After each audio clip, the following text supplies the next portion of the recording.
Halo, selamat pagi teman-teman semuanya.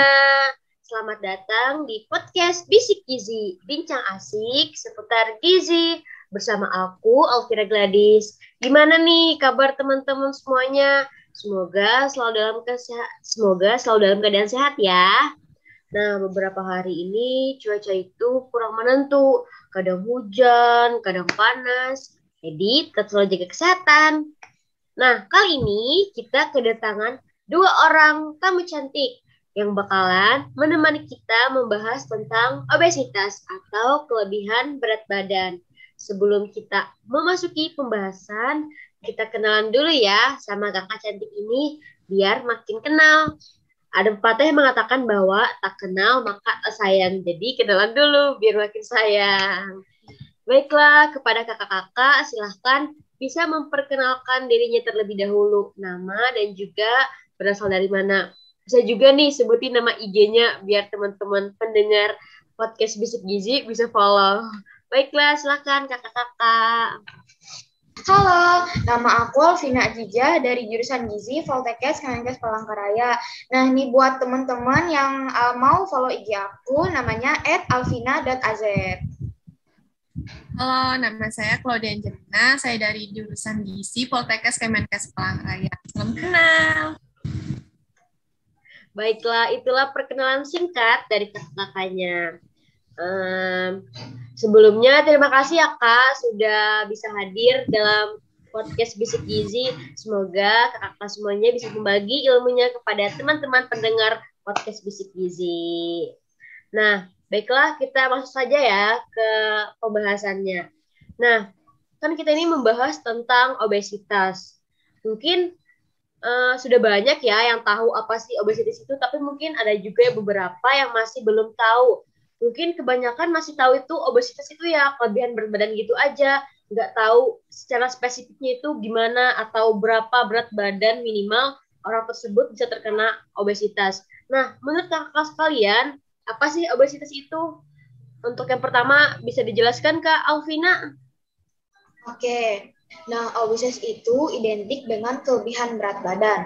Nah, sebenarnya definisi ini itu kurang tepat karena sebenarnya obesitas itu kondisi yang menunjukkan penumpukan lemak berlebih dalam tubuh dengan indeks massa tubuh lebih dari 30.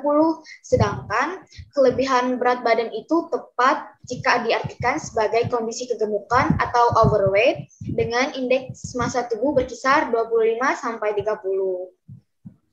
Oh, begitu ya. Kalau dari Kak Claudia gimana? Saya sih cuma menambahkan sedikit saja dari Kak Alvina ya. Kalau obesitas itu kan yaitu orang yang kelebihan asupan makanannya dengan tidak diimbangi aktivitasnya.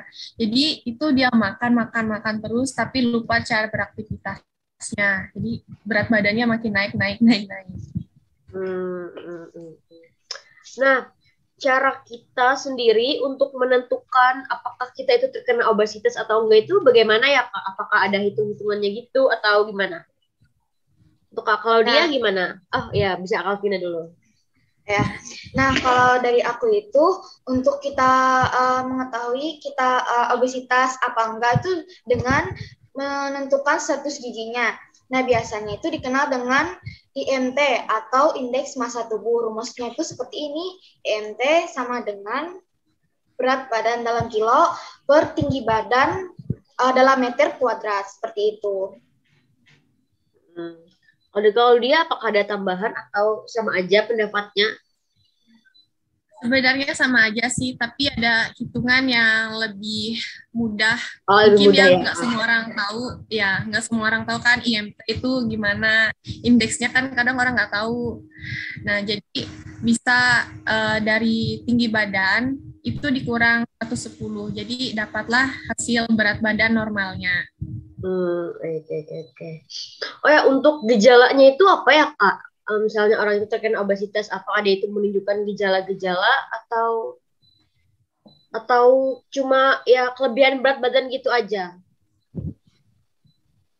Kak Claudia bisa dijelaskan sedikit? Uh, obesitas ya, kalau dari sepengetahuan saya yang pernah saya lihat itu gejala umumnya seperti kegemukan. Jadi ada terdapat lipatan-lipatan lemak itu kalau dari lingkar lengan itu kan kelihatan kalau dijepit itu kelihatan lemaknya.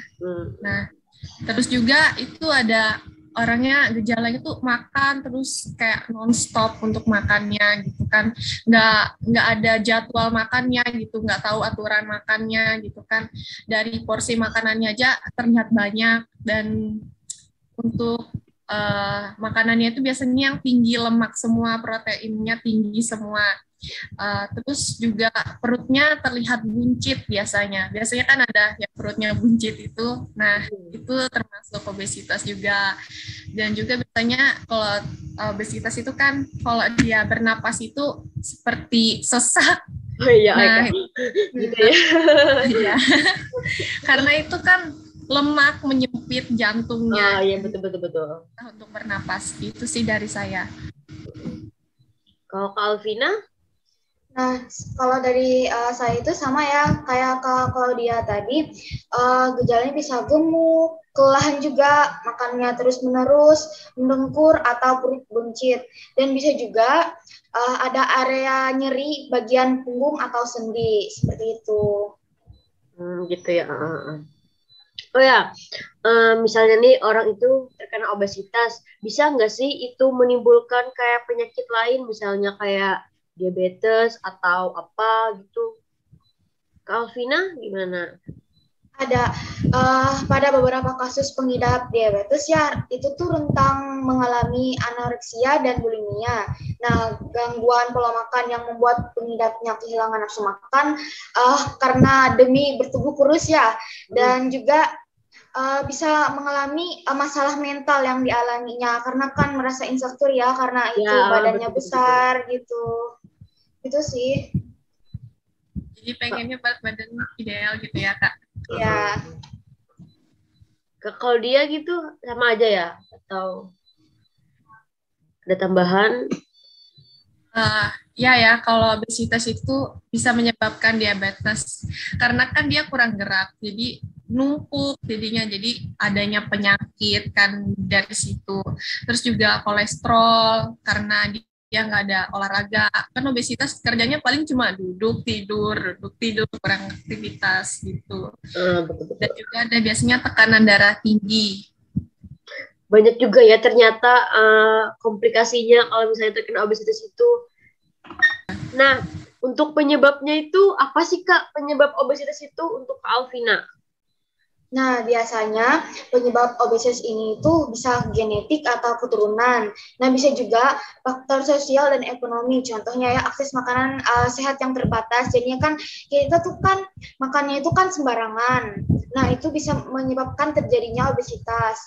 Dan kemampuan metabolisme tubuh, serta kurang tidur. Dan gaya hidup juga yang nggak sehat. Misalnya kan sering mengonsumsi junk food. Dan bisa juga obesitas ini disebabkan karena obat-obatan tertentu, dari efek samping itu bisa menyebabkan obesitas, seperti itu. Ya, betul-betul. Kalau dia ada tambahan lagi? Saya setuju sih sama Kalvina. Jadi kan kadang penyebab obesitas itu paling sering ya, kalau banyak dampaknya itu dari segi makanan yang kurang sehat, misalkan seperti kan sekarang tuh banyak makanan cepat saji, junk food gitu kan, itu energinya lebih tinggi, mungkin lebih banyak, seperti kan kadang mahasiswa sekarang atau orang-orang masyarakat tuh kan lebih suka mengonsumsi gorengan. Kita kan nggak tahu yang dijual sama paman itu minyaknya sudah berapa kali dipakai. Kadang kan ada yang hitam gitu kan. Iya, itu sudah hitam banget. Berbahaya untuk kesehatan tubuh. Nah, itu juga dari faktor ekonomi juga, tadi kan saya juga setuju itu sih kalau dari saya. Oh ya, sama satu lagi mungkin ya, kurang gerak ya, kurang olahraga itu. Pasti mungkin itu bisa menyebabkan juga apa sih, obesitas ya. Obesitas, ya. Jadinya kayak kan, gitu lemaknya. Ya, lemaknya kan sekarang ya. Pandemi. Masa pandemi sekarang kan orang paling rebahan. Ya, betul. Iya kan, main sosial media gitu-gitu. Nah, Oh ya, untuk mencegahnya itu Kak, gimana untuk mencegah seorang itu untuk terkena obesitas? Apa sih tipsnya Nah, gitu? ya. Nah, tipsnya itu seperti ini, menerapkan pola makan sehat. Nah, menu makanan harian itu sebaiknya itu mengandung nutrisi lengkap yang seperti karbohidrat, lemak, vitamin, dan mineral. Nah, sebagian besar piring makan kita tuh diisi oleh sayuran, seperempatnya itu diisi nasi atau roti. Terus seperempat piringnya itu lauk pauk dan sisanya buah-buahan. Dan kita juga harus modifikasi perilaku makan. Misalnya ya, untuk mengontrol porsi makannya, jenis makannya itu kita harus mengonsumsi cemilan yang sehat seperti buah-buahan di sela-sela waktu makan utama seperti itu.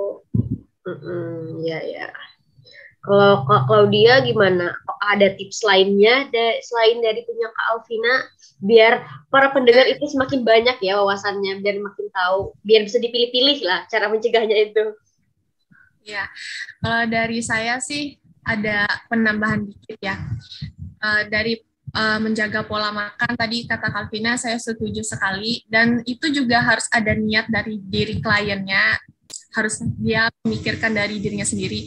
Kan terkadang orang kasih solusi tapi kadang klien kan bisa nggak dengar gitu. Nah, nggak konsisten gitu kan, jadi dietnya terhambat gitu.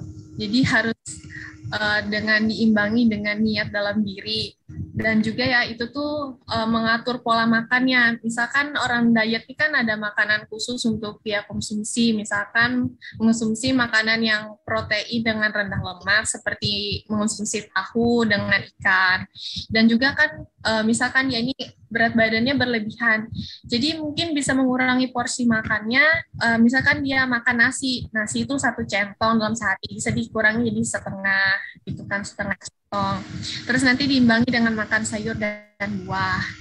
Dan juga tidak lupa untuk mengonsumsi air putih, itu sangat penting untuk orang yang menjalankan diet ya. Dan juga bisa mengonsumsi susu yang rendah lemak, yang tidak full cream. Dan juga dia harus dalam mengatur pola makan itu harus pintar dalam mengatur jadwalnya. Misalkan pagi sarapannya ini, snacknya ini, makan siang jam segini, terus juga makan sore atau malam. Jadi dia harus kayak makanannya ini harus pintar gitu kan, mengatur pola makannya, jadwalnya, juga dengan diimbangi olahraganya gitu. Bagus banget. Nah, itu kan tadi cara mencegahnya. Nah, untuk mengobatinya itu gimana Kak? Kalau misalnya kita nih udah terlanjur kayak kegendutan gitu, gemuk itu udah obesitas, cara mengobatinya itu gimana? Nah, cara mengobatinya itu kalau sudah terlanjur kena obesitas ya, kita itu harus melakukan aktivitas fisik minimal selama ya 15-30 menit dalam sehari. Kita itu harus niatkan dalam diri kita dulu ya. Kalau nggak niat kan susah melakukannya. Seperti itu, kita harus banyak-banyak nih olahraga dalam seminggunya itu ya minimal 3 kali 15-30 menit seperti itu. Dan kan dari misalnya kita ini kan makannya kan seperti kayak Kak Claudia tadi ya 1 centong, nah kita harus dikurangin dulu porsi makannya. Dan dari awalnya kita mengonsumsi banyak makanan kayak berminyak itu kan harus dikurangin, dan porsinya juga harus dikurangin. Nah, cemilannya itu biasanya kan kayak goreng-gorengan. Nah, itu bisa diganti dengan buah-buahan biar yang kita makan itu sehat, bisa dimetabolisme oleh tubuh. Nah, seperti itu sih dari saya. Kalau dari Kak Claudia? Saya sih setuju dengan Kalvina tadi. Ya, gitu ya. Nah, saya mau nanya nih, kakak-kakak semuanya tahu nggak sih berapa sih data orang yang terkena obesitas di Indonesia ini baru-baru ini atau sekarang, apakah meningkat atau sudah menurun? Kita ucapkan syukur ya.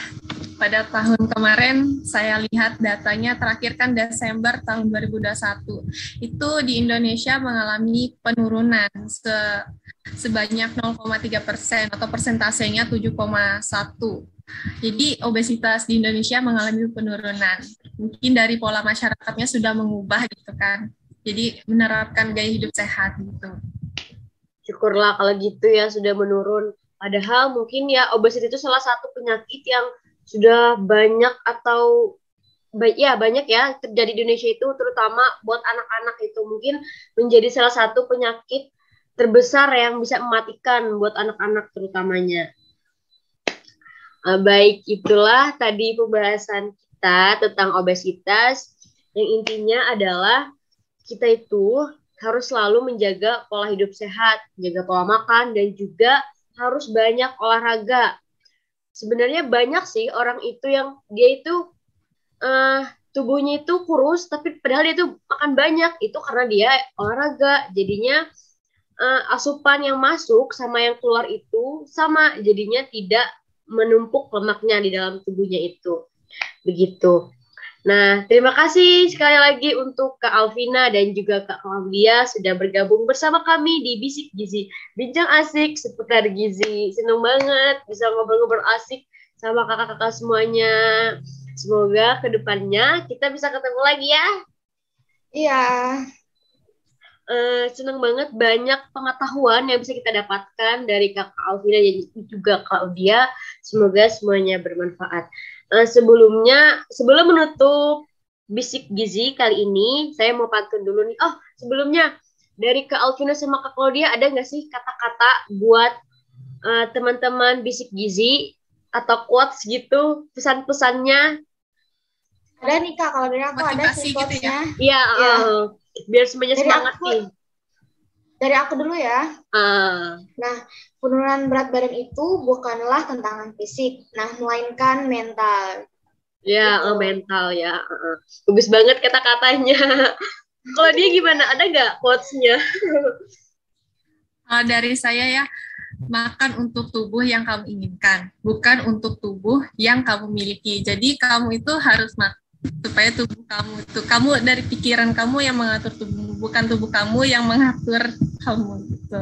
Iya, kadang kan tubuh tuh ya kayak pengen makan terus, padahal pengennya itu ya kurus, tapi padahal pengen makan terus gitu. Itu karena pola pikir seseorang ya, tergantung niatnya gimana. Nah, dari aku sendiri ada pantun nih. Burung dara, burung cendrawasih, cari dulu di Papua. Cukup sekian, terima kasih. Semoga bermanfaat untuk semua. Oh ya, Terima kasih. sebelum kita mengakhiri, kita foto dulu ya. Baik. Oke. 1, 2, 3. Sekali lagi. 1, 2, 3. Terima kasih kakak-kakak sudah bergabung sekali lagi. Semoga kedepannya kita bisa bertemu lagi. Bye-bye. Terima kasih teman-teman di sini semuanya. Terima kasih semua.